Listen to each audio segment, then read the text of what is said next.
What's up? It's Spider with FEARnet, and I am sitting here with Mark Hartley, director of Machete Maidens Unleashed. For the uninitiated, can you talk a little bit about how this whole insane Filipino exploitation film scene actually got started? Sure. I should point out it's not really a look at indigenous Filipino exploitation films. It's more a fish out of water story about all the Americans going over there and making their crazy films in the Philippines because obviously they could do whatever they want. There were no rules. John Davison in the film says, film was cheap, life was cheap, it was a great place to make a film. I'd made a film prior to this called Not Quite Hollywood, which was about Australian exploitation cinema, and we thought that the Australian directors were gung-ho and reckless. They were choir boys compared to what was happening in the Philippines, just in terms of the Filipinos being up for anything when it came to stunt work and just putting their life on the line to get shots. I know there's a part of the movie that does discuss the poor bastards that had to do the stunts. Yeah. Talk about that. Well, look, they saw things in American films and just went, we can do that. So they didn't know what toffee glass was. They jumped through real glass. They jumped off real buildings. Chris Mitchum says, he set up a fall pad for them, once a mat.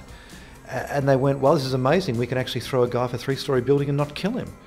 So it was pretty wild times over there. It was the wild, wild East. I know there's talk of the 3 Bs. Can you give us a rundown on what those are? Well, it seemed that the ingredients of these films was blood, breasts, and beasts. Mm-hmm. And certainly, the documentary starts with a trilogy of films called the Blood Island Trilogy, which certainly had those ingredients. And they were the ingredients that sold these films to drive-in audiences all around the world. When Roger Corman started going over there and making his women in prison films, or the films with Pam Grier that Jack Hill had directed, they're the seminal films from this period, Big Birdcage. He started Newell Pictures in 1970, and the first films that he made pretty much were, he made nurses films, then he made women in prison films. And yeah, he made them all in the Philippines, and they were ginormous hits.